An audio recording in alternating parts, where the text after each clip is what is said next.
listen whenever you make a call. If you want a revolution, I'm gonna give it to y'all. Strength is the army that bands against bands of dead presidents, determined like a man. Kind of fancy west side with three vapors. Green got us blinking in the streets like cheap paper.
Ladies and gentlemen, welcome back to HTC Ascension, our second match of the night between Cloud9 Challenger and Frostbite. I am Joshua Piscatorli, here with my third best friend in the world, Bill Jump Carter. How are you? I get dethroned.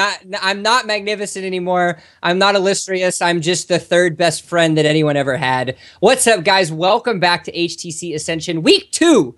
Challenger Invitational. We do, like Josh said, have a Cloud9 Challenger team going up against Frostbite. Now, both of these teams sitting at the top of Group A. They have not lost a series. However, it's Frostbite who has not dropped a single game thus far, whereas Cloud9 has actually lost 2 games already. So while they both equal in series, it looks right now that Frostbite is the more flawless. Right, and I know this is a super hyped up match because everybody loves seeing a Cloud9 team play. In addition to the #1 solo queue player in all of North America, Let2Can has arrived. Keith McBrief playing on Cloud9 Challenger. I know there are a ton of people viewing right now who just cannot wait to see this guy perform. I mean, this is a guy with LCS experience. This is a guy who threatened the legendary Piglet for a spot on Liquid's roster. My goodness. Keith has a lot of tools to work with. Then again, Frostbite hasn't dropped the game, but we're right into pick ban right now. C9 Challenger on red, Frostbite on blue. I wanted to see exactly what they're going to do with this pick ban phase, because we have very high priority, not only targets in champions, but targets in players. Every single player on both sides of the Rift are going to have very strong lineups. And so words are hard. I suspect some very specific target bans. We've got the Rise ban coming out. That's most certainly getting out of the hands of both Solo and ManCloud. They've been playing that to an extreme. Tom Kench and the Kindred. Oh, we're not going to see a Kindred in this series. We saw it last week. We're seeing it over in the Kespa Cup in Korea, but it doesn't look like it's coming out right yet today. Right, and Massacre did amazing things on this Kindred in both games. In the game against Lion, it wasn't like the super mega hard carry that you would have expected. But in the previous game versus AKA, he dropped something like 13 kills on that Kindred, and it can be flex to the jungle position as well. So getting that out of there, going to make a lot of sense. But Gangplank being taken away. Now, this is going to be interesting to see whether or not Cloud9 Challenger elects to ban the Rek'Sai. Both Harry Abs and Xiao on jungle side, it says Baddie Stilt Me, but that's actually Xiao, played Rek'Sai very well. If they don't ban it away here, I would not be surprised to see Harry Abs pick it up. No, without a doubt. Harry Abs loves Rek'Sai. He loves the pressure that she provides. He loves the ability to stay aggressive, but yet he goes for that Sightstone build. He provides pressure. He provides presence for his team. And so prioritizing that in the first gives him, you're right, Rek'Sai's up. Tristana got banned away, so that gets out of the hands of the Massacre, so he's not going to be able to pick that up. So that eliminates a little bit of siege pressure, but the Rek'Sai is on the table. Instead, though, they kind of give us a little bit of a spin on things. Elise gets locked in. Rek'Sai left on the table for Xiao if he elects to take it. And Elise is a very strong pickup as well. Harry Abs did absolutely incredible things in the series against Lion. During last week's stream, he went something like, bringing it up right now, 4, 2, and 7. In addition to all of that pressure that came in through the early game was what really got Frostbite snowballing to a point where Lion Gaming just could not stop them. But then again, Keith McBrief is an excellent Kalista player, and that's a champion we haven't yet discussed in this pick ban phase.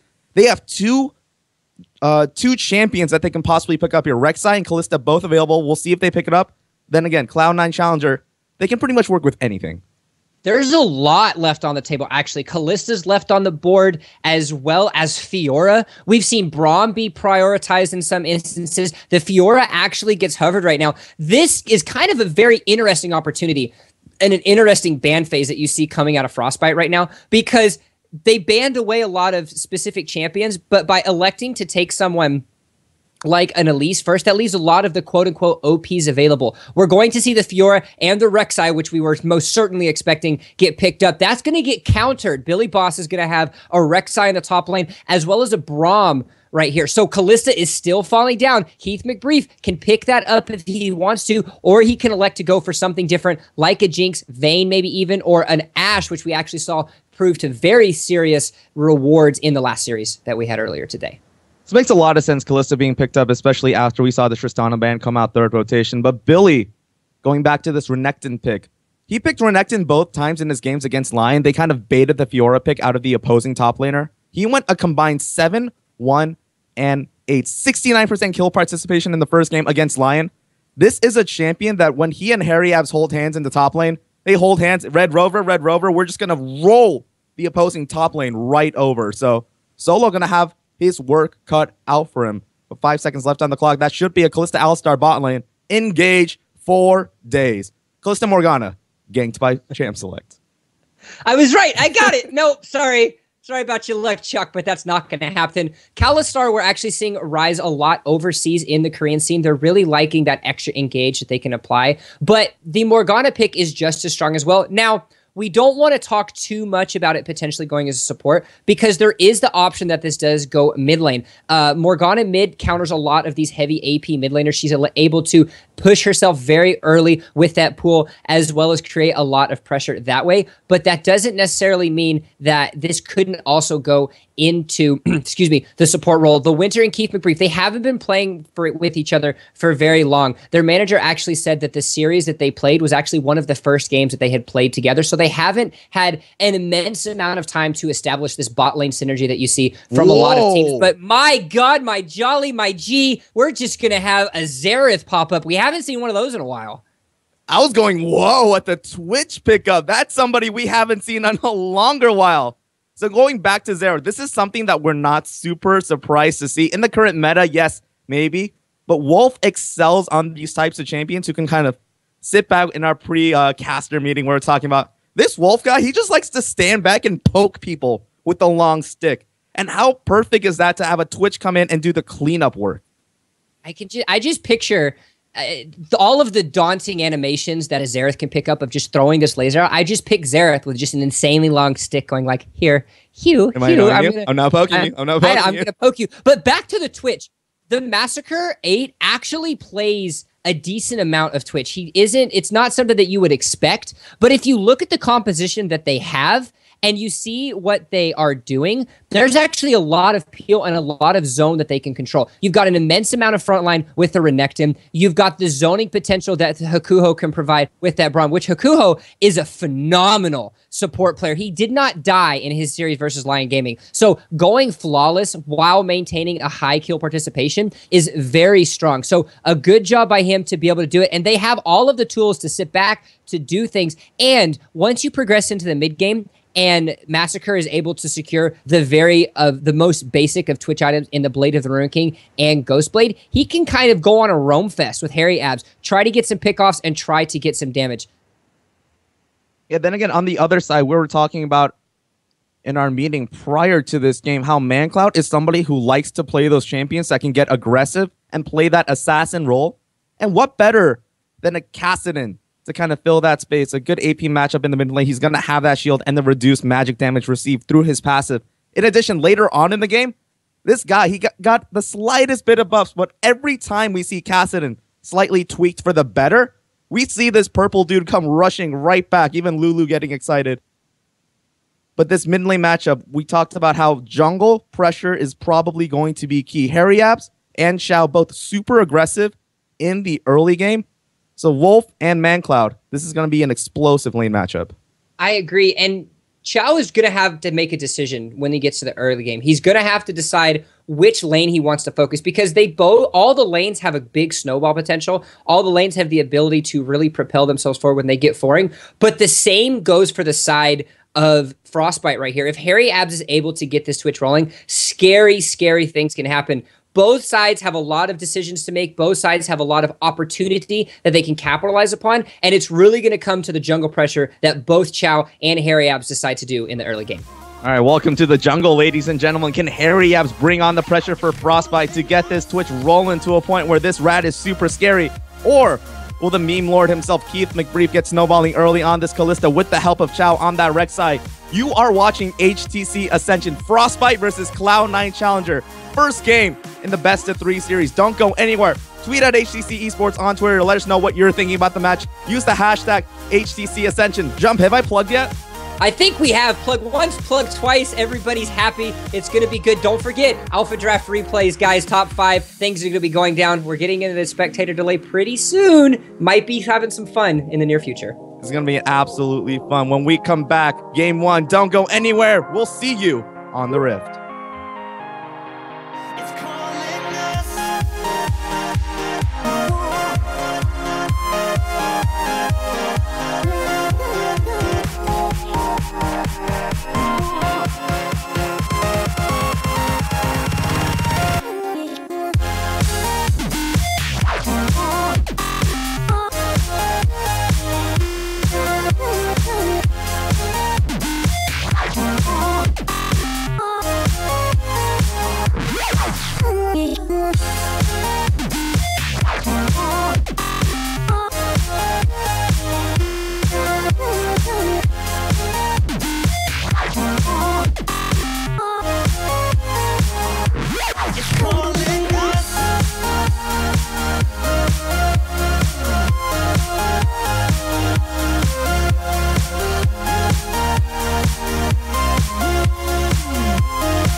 Welcome back to HTC Ascension, the first game between Frostbite and Cloud9 Challenger. Frostbite on the blue side of Summoner's Rift, building in the top lane. Harry Abs in the jungle, Wolf Lol in mid, TM8, the Massacre on AD carry, and Hakuho on support.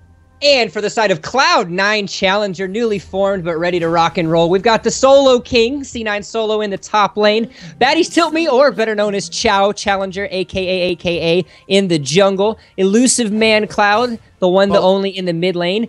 Keith McBree Letuken at AD carry, and the Winter, the Canadian, in the midst of the Americans at support. I just want to point out to everybody. Oh, the flash forward already! Everybody's getting frisky early on. No Netflix and chilling here. Everybody wants a piece of somebody. Not even a minute into the game. Way too aggressive, way too ready to go. But we talked about how Keith McBrief can get rolling if he has the cards lined up correctly. But one card is going to be missing, and that's going to be the F button. As the flash is not available, they're going to zone him out. They're going to get the wards an immense amount of pressure. They're recognizing exactly where the stuff is. Keith McBrief rolling around. They're waiting. They're lurking. Not too sure if we're going to have the 2v1 set up. It does look like we're going to have a little bit of a finished up invade right there, but nothing out of the ordinary. Everybody backs off. Right, the immediate aggression. A lot of these tournaments, we see these teams, especially when they haven't played against each other, they play a little passive. They want to see exactly what the other team is doing. They'd rather be reactive than the ones pushing the envelope early on. But these guys, They're like, all right, Keith McBrief. Oh, is this a #1 cheese? LA champ. Oh my goodness. Oh, this is going to be good. So this has the potential to do something because one Winter's Bite and you're screwed right there. They're already used the bind, so there's not much that they can do. Oh, I want to see how this works. And they don't take down the ground that healthily either. Yeah, you have the spellband, but the Winter's Bite actually misses, but they're on to Keith. They're on to Winter. The heal gets popped. Keith McBrief, a few more stuns. flash. Oh my goodness, the early first blood coming in for the massacre. Let Toucan sits down. Sit down indeed as the Massacre has started to roll 1-0 right there onto that Twitch. He was able to save his flash. Both summoners were blown by Hakuho, but my God, that's not the position that you want to be in. You're going to have a little bit of a lane set up because this wave is pushing in their favor. So by the time Keith gets back to lane, he's going to be able to make up XP a little bit, but the second that Massacre goes back, he's going to have a heyday. If there's something you don't want, it's the rat to get rolling and to get going, and that's exactly what they've already started to do. Frostbite, early advantage, early success. And people talk about all the time, man, Twitch would be such a better ADC if he didn't have such a trash laning phase. Well, starting off with 400 extra gold over your opponent makes your laning phase a lot more bearable. It's going to be a big spike when Massacre is able to go back to base. C9 solo and Billy not shy to throw punches through each other either. But man, if this game continues on as it did in the first minute and a half, 2 minutes of the game, our voices are going to be so shot. Oh, we're not going to be able to have it. The amount of aggression and the amount of just confidence that these players have is absolutely phenomenal right now. We're seeing that Keith McBrief kind of getting zoned out a little bit, but he's still going to have that pressure. Solo and Billy Boss cranking it out in that top lane. Billy Boss pushing himself forward. They don't know, should I say, where Chow is. So you see Harry Abs floating a little bit towards that top lane. There is a potential for the dive. The amount of damage that Elise and the amount of damage that Elise and Renexa can do. Comes the stun, here comes the cocoon. All the CC lands there onto Solo. The slice and dice out keeps Billy safe. 2 early kills for Frostbite in this game. Cloud9 looking like Cloud 7.5 right now. This is exactly what we talked about in the early game. What are you going to do? Where are you going to apply your pressure? Harry Abs and Billy Boss love to hold hands, love to be able to hang out and make things work. Getting a kill early is really good, but talking about flipping the aggression around, there is flash available on Massacre. Bind misses. The bind misses, which means Chow gonna back up out of there. Pretty much needed that bind to hit. Chow unable to do anything. They try to respond with pressure down bot lane, but it looks like Harry Abs and Billy Yu gonna come to an advantage on that one. Nothing lands on ManCloud, but the flash is burned there. That's what you want to do. Pressure from Frostbite. That's exactly what you have to do. You need to get Kassadin sat down and just helpless at every point in the early game. The second he establishes that Rift Walk, can get that mobility, things start becoming scary due to his pressure he can apply across the map. So you blow his flash, you get him out, you allow Wolf to continue to poke him down. Harry Abs comes in, that might be another kill. But speaking of Harry Abs, he's floating back up to this top lane. Flash is still available on solo, but they might see something crazy. The itsy bitsy spider looking for the French lady. That doesn't rhyme. I tried. Harry Ab's gonna back up out of there. It was a dramatic pause. It's a dramatic pause. It was a dramatic pause to maybe think that the humor would seep and would follow, but instead we're just left with hopelessness and this is why you're my desire. third favorite friend, because you don't encourage me blindly like my mommy does.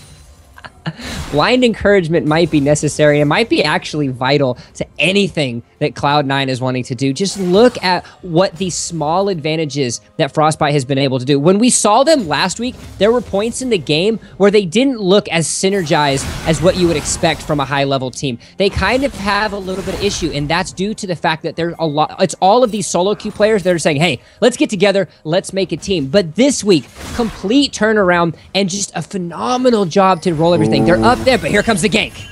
Yeah, Solo gets tagged up, but the smite comes down onto Billy. Oh, this Crocodile might be in trouble. No flash available, but no more gap closers on behalf of Cloud9. Means that Frostbite's top lane are going to make it away safely.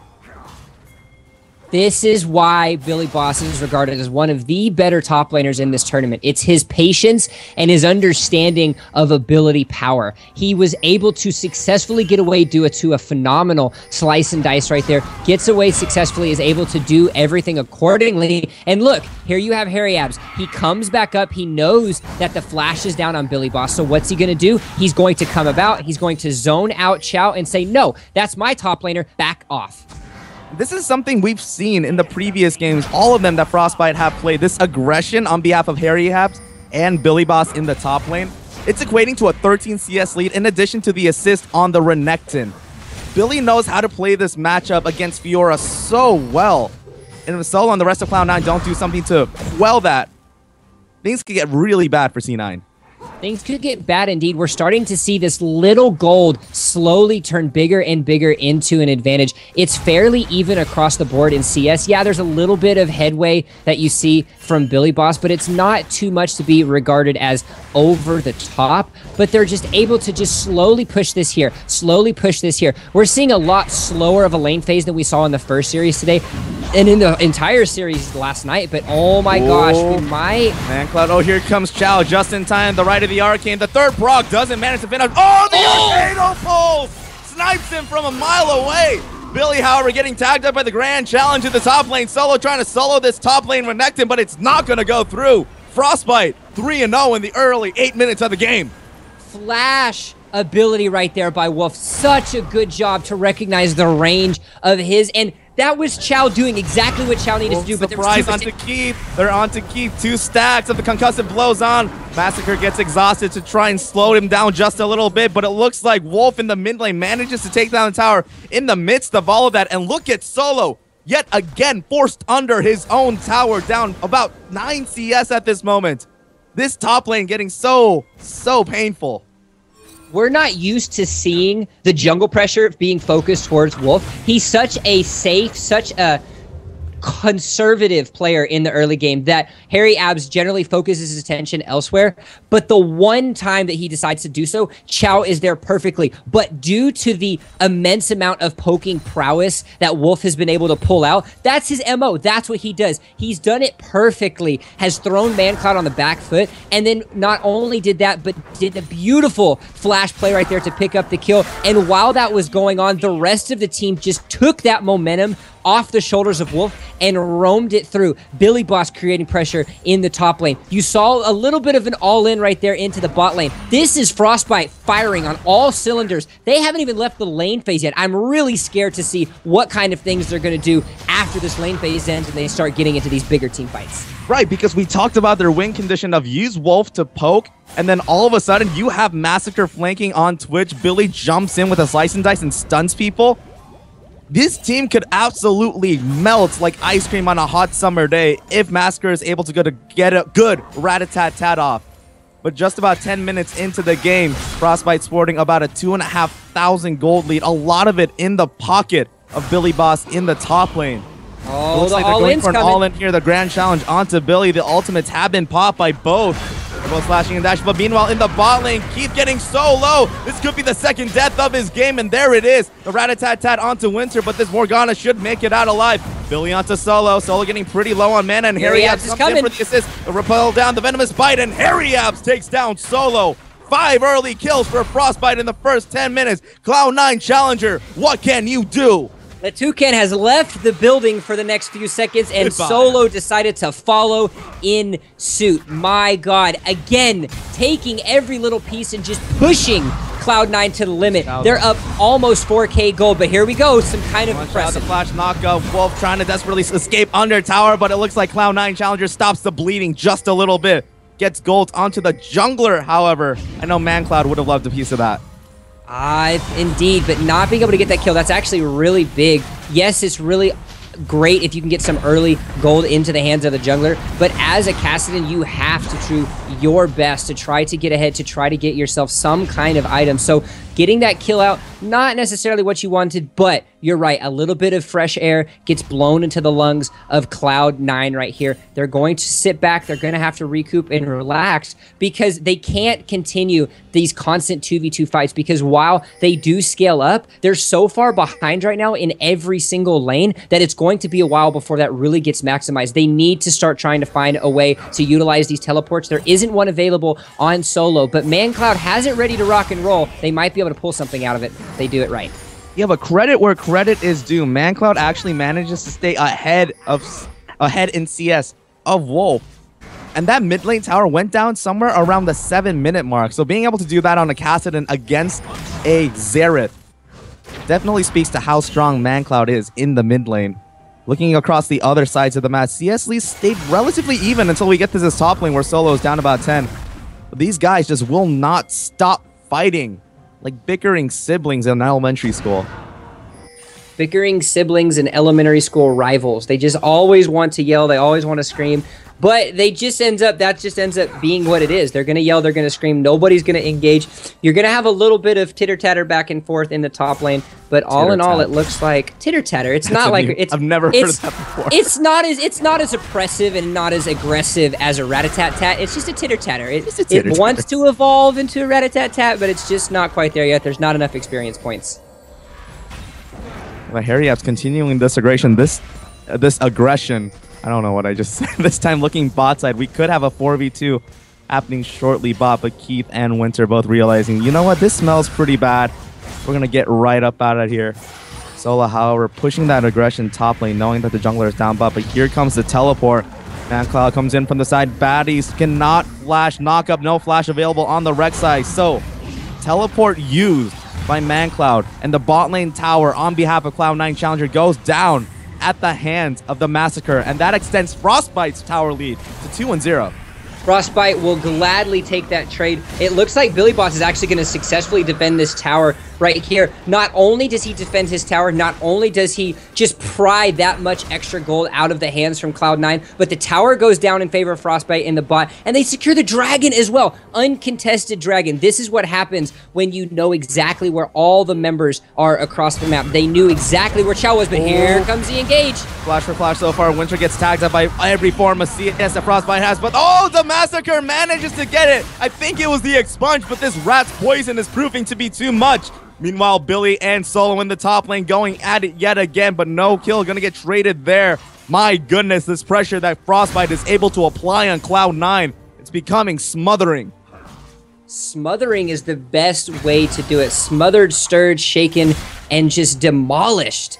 As Cloud9 is really being put on the back foot right now. The second that death went down for Keith McBrief, the entire team kind of just fell into a slump, and that's what they're at. They're down almost 4,500 gold right now. That's not where you want to be at 4.5 or 14.5 minutes into the game. This is kind of a crunch time right here for Cloud9 because you're starting to see power spikes upon power spikes being hit. You've got the Athene's Holy Grail completed by Wolf. You've got the Blade of the Rune King as well as the Brutalizer pickup by Massacre right there. He's 3-0. I would not want to catch that rat in a sewer right now.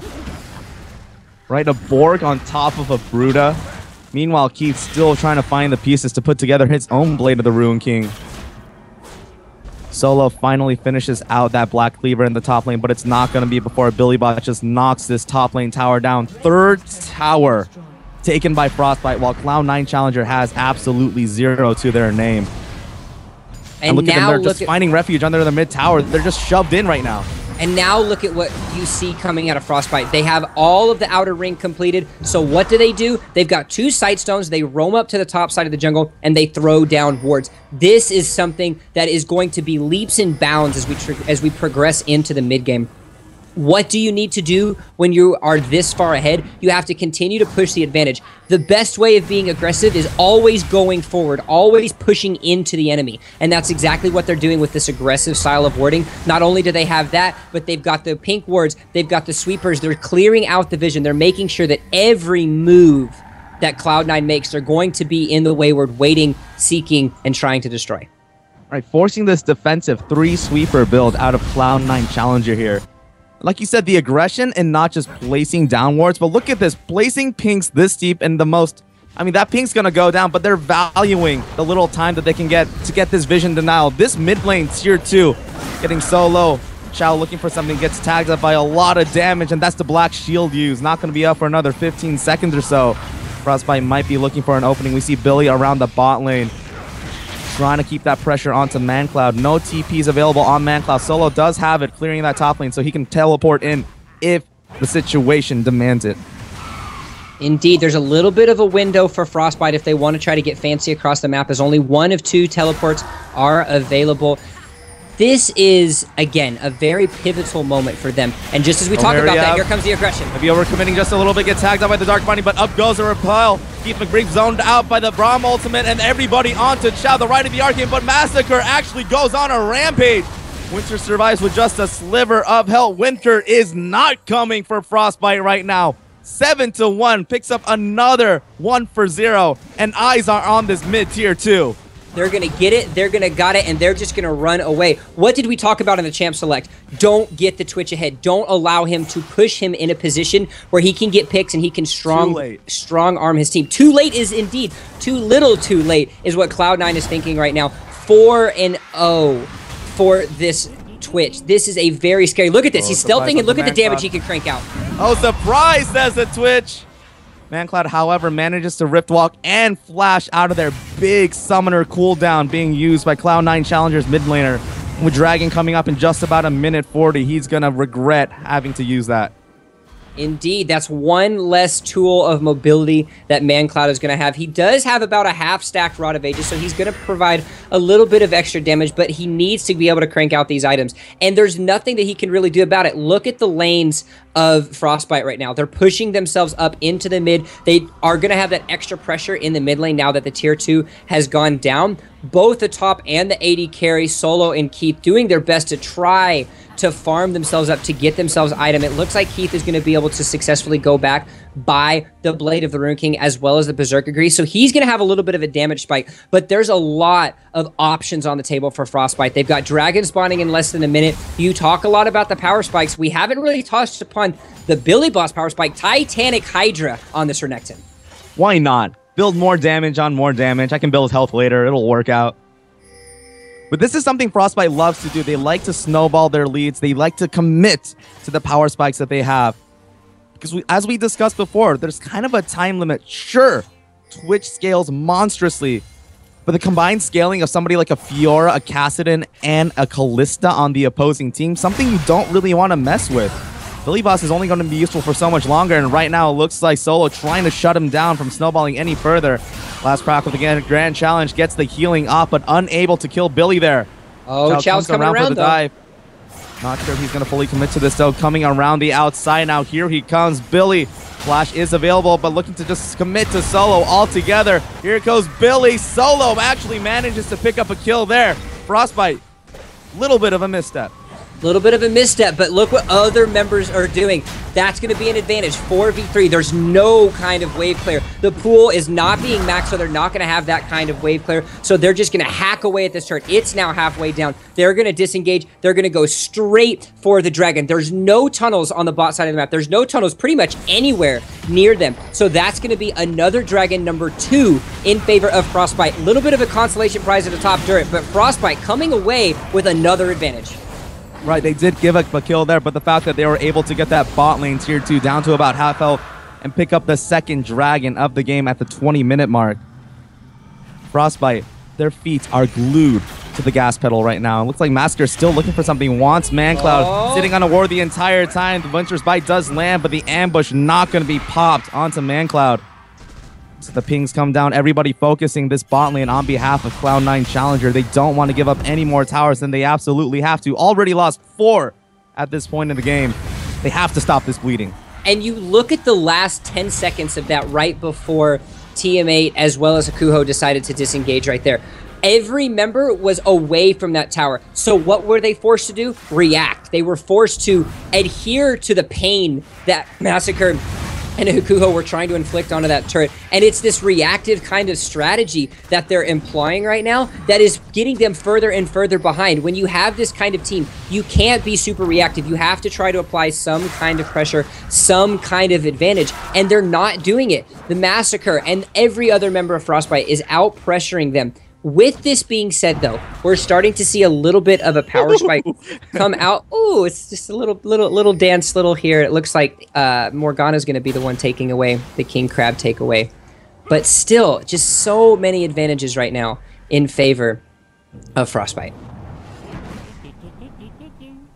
I've been trying to think of a Frostbite Braum joke this entire time. I'm still thinking about it. ManCloud's still sitting on that ward. It hasn't expired yet. It's such a good point that you bring up, that Cloud9 Challenger has this sort of team comp that can't just sit around and wait for something to happen. Fiora, Rek'Sai, Cassidy, they're those types of champions, even Kalista to a certain extent, where you just want to get in and start brawling. Doesn't really work well when you're just kind of sitting on the back foot waiting for something to happen. It's like waiting for your friends to pick you up. Hey, you coming soon? You coming soon?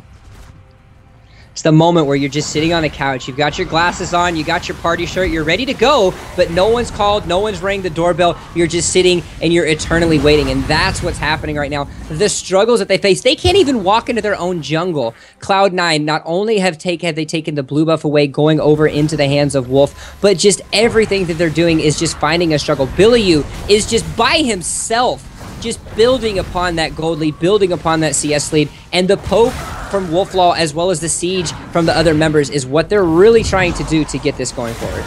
Right, but one Dark Binding landing on behalf of Winter could spell the end for one of Frostbite's members. Meanwhile, Billy still pushing away. Solo does have that teleport available, and she's going to use it by pushing this mid lane. They're going to slowly realize, or eventually realize, the fact that this Fiora has been gone for a long time. Where is she? And there she is in the mid lane, clearing it out. Meanwhile, Billy on the top lane just pounding away at this tower. Finally, Frostbite moves in for the tower. Here they come. Keith gets tagged up by the stun there. Tower going solo. It feels like I've been talking about this tower for a million years. Solo's coming around for the gank, though, so we might be able to see something. The tower's not down. Here they come. Teleport in. Here comes the TP. Here comes Solo. Solo's still a little bit far away. Oh, Chow goes down. First one to go down. TMA double lift impression right here. Flashes forward for the rat-a-tat-tat. Gets exhausted, so not able to pick up a kill quite just yet, but that tower finally does go down. Meanwhile, Solo the entire time looking for the flank, but unable to find an opening as Frostbite continue their push towards this bot lane inhib turret. They're hurrying, they're rushing. There's no home guards available on any of the members, so they're gonna get this turret. There it is. The gates are open in the bot lane right now. Such a series of advantage builders that you see Frostbite have. Not only does Billy Boss take another turret, tier 2 in the top lane, but the rest of his team follows suit and takes the turret in the bot. Clean up a kill, clean up 2 kills almost. They get the turret, they open the gates, and Frostbite are putting Cloud9 back to earth. Just thinking about how much of this was affected by the fact that Keith McBrief went down in that level 1 cheese, that pretty much snowballed the game to where it is right now. And then we saw the aggression from Harry Abs and Billy in the top lane, and Massacre just never relinquishing that lane advantage. And here they go. Cloud9 Challenger forced into a situation where they have to do something. They're onto Baron, but they don't take this down that quickly. They don't have a lot of tank stats. So Frostbite comes in. This could be bad. Akuo taking the front line. Does not have the ultimate available. Looks like Massacre gets caught up. Oh! The Wolf gets one. Massacre going so low. Keith getting a shutdown onto them. Solo's onto Wolf though. The riposte, and Solo takes down Wolf. Billy's the next one. He's getting tagged up by a lot of damage. This could be what Cloud9 Challenger is looking for. Billy's so weak. Solo looking for it. Stunned under tower. Out of mana completely. They're onto Solo. The Fiora goes down. The repel onto ManCloud. He's very low on mana as well. A couple more procs at the concussive blows will find a stun onto him, but that's gonna be enough. 2 for 2 so far, but the Baron has been stopped. A little bit of a reset right there. Great job by Hakuho to just get himself in, contest that Baron, and back themselves off. Wolf was able to pick up a solid kill on the Winter. It's just, these are the moves that we're seeing from Frostbite. Every little piece of instantaneous proactivity that you see Cloud9 trying to do just gets stopped and swept right under the rug, as the reaction speed by Frostbite is just too strong for them to handle right now. The Baron gets stopped. You've got Dragon spawning in about 15 seconds, and all of this going down, we went and talked a lot about how that big siege happened. Well, while that siege happened, that allowed Billy Boss to get a Dead Man's Plate. That allowed the Ghost Blade to be finished on Massacre. The Rylai's is now completed on Wolf. This is a much stronger Frostbite than we saw in the last fight, and they won that single-handedly. So now that these power spikes are hit, now that these abilities are going to be so much stronger, this Dragon fight might not be the best time to fight if you're Cloud9. Right, the 6,500 gold lead gonna show if they decide to go at this 5v5. Frostbite absolutely melting this big lizard. Heath on the front line, however, Hakuo taking a lot of Renstock. Solo splitting off to the backside. Here comes Billy trying to find a target.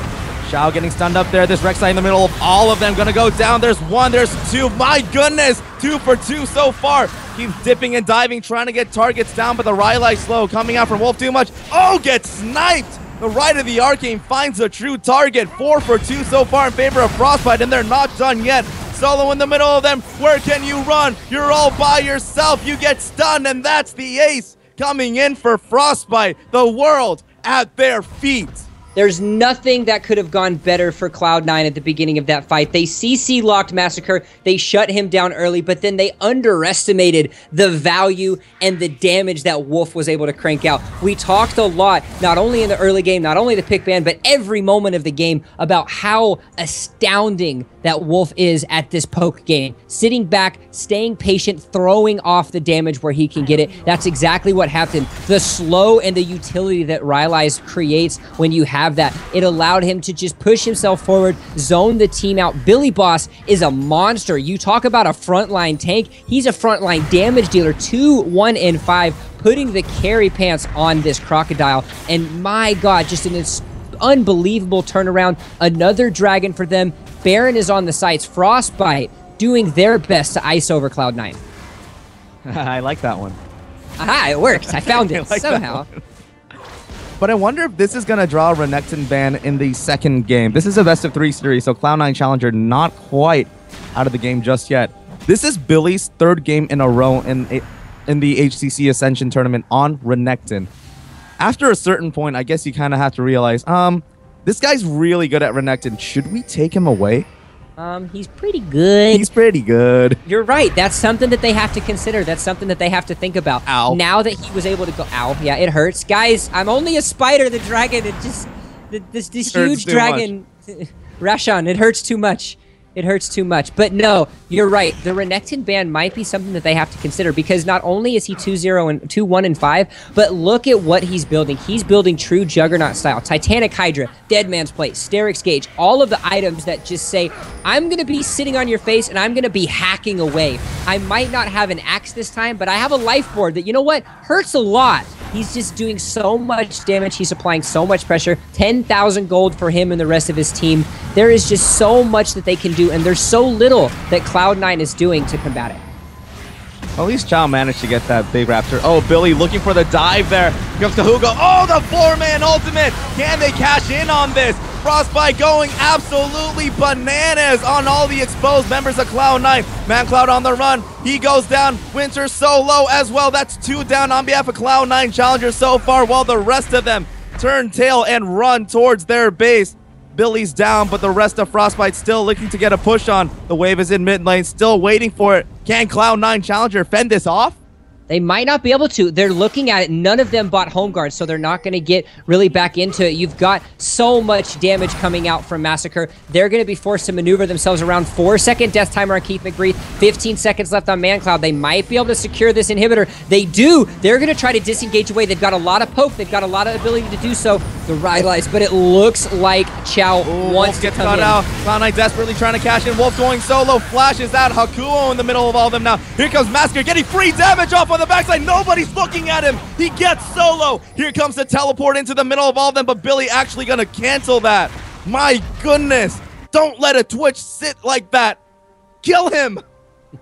Kill him, my God, kill him. The Twitch, the rat, the ever astounding Massacre is going on a Massacre. He's got 8 kills like what his name applies, and just look at that. God. When you can force a Kassadin to just like rift walk away, you know you're doing something right. 8, 2, and 5. He's going to be able to spend that gold. He's got 2,200 in his pocket, so he's going to go back and buy an Infinity Edge. And just if Cloud9 can't get to him, if Cloud9 can't get on top, then they're going to have so much troubles. But if you look at the itemization that the members of Frostbite have employed, they're making sure that no one can get to this switch.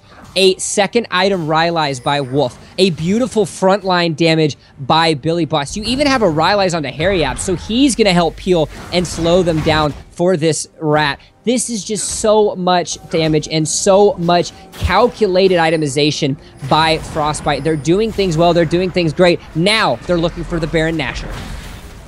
Cloud9 challenger bot inhib down. Now at risk of losing Baron Nashor at this moment. It goes down so fast. Billy zoning everybody else out. Keep onto Billy. But he's just so tanky right now. That's a clean Baron going into the pocket of Frostbite, and the rest of Cloud9 challenger just turning tail and running. Good great binding to peel them off for a little bit though. Hakuho looking for a stun onto somebody. Not going to find one there. But with that Baron buff, all the outer rings of turrets down. It's just the inhibitor turrets left standing. Dragon up in 30 seconds and a partridge in a pear tree.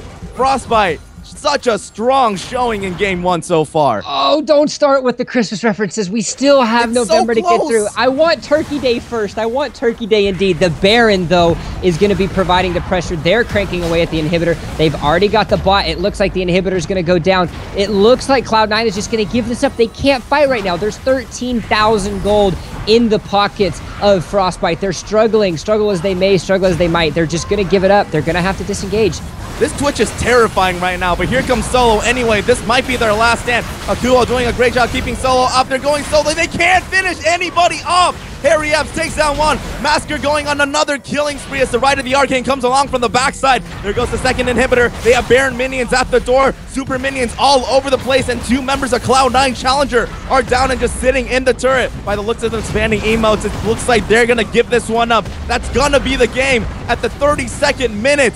Frostbite, 20-7 in kills. What a dominating performance. The cloud is not hovering above the sky in this match. Frostbite making the winter storm come and demolish everything that they did. The proactivity in the pick ban, the pressure in the early game, the transformation to just so much domination at the team fight phase and every moment of the game. All across the board, Frostbite single-handedly tore apart Cloud9 and put themselves in such a promising position as we head into Game 2. Right, both of these teams are undefeated thus far throughout the duration of HTC Ascension. Frostbite, very impressively, have not dropped a game thus far, and they continue that streak with that great performance against C9C. This was such a hyped matchup. Everybody was excited to see players like ManCloud and Keith McBrief play in this tournament. And right now, after that level 1 went horribly for Keith, it's like Cloud9 got a monkey on their back that just got bigger and bigger and bigger. They just couldn't shake it off. No, they couldn't indeed, and it all relied on the pressure that Harry Abs created, the promising structure that Billy Boss's Renekton provided, and the astute observation that Twitch needed to stay alive. His team prioritized themselves around, out of the 20 kills, 17 assists were in the pocket of Hakuho. 0 kills, 0 deaths, but 17 assists. That is exactly where you want to be if you're a support. Not die, not kill anybody, but stay relevant and stay on your team's back. That was such a beautiful showing by Frostbite. I look to see what Cloud9 does because, like you said, neither team has dropped this series. Cloud9 has been known to drop games, but they don't drop series. So I look to see a much more proactive, a much more aggressive, and a much more calculated effort into pick ban phase coming into Game 2. All right, we'll see if that Renekton gets taken away from Frostbite in the second series of the game. When we come back, it'll be more HTC Ascension gameplay. Will actually be League of Legends gameplay on HTC Ascension. Words are hard sometimes. Be sure to follow HTC Esports on Twitter to keep up with all the news regarding this tournament. In addition to the giveaway of 1 of 3 HTC One M9 specially engraved with the Team Liquid logo. And be sure in the future to check out all the AlphaDraft top plays on AlphaDraft's YouTube channel, in addition to checking out their website for all of your fantasy esports needs. I am Joshua Piscator Lee, here alongside my fourth best friend in the world. Oh God, I'm Phil dropping. I'm You're dropping, going to drop boys. so far by the end. Phil Jump Carter. When we come back, it'll be game 2 between Cloud9 Challenger and Frostbite. Don't go anywhere. We'll see you soon.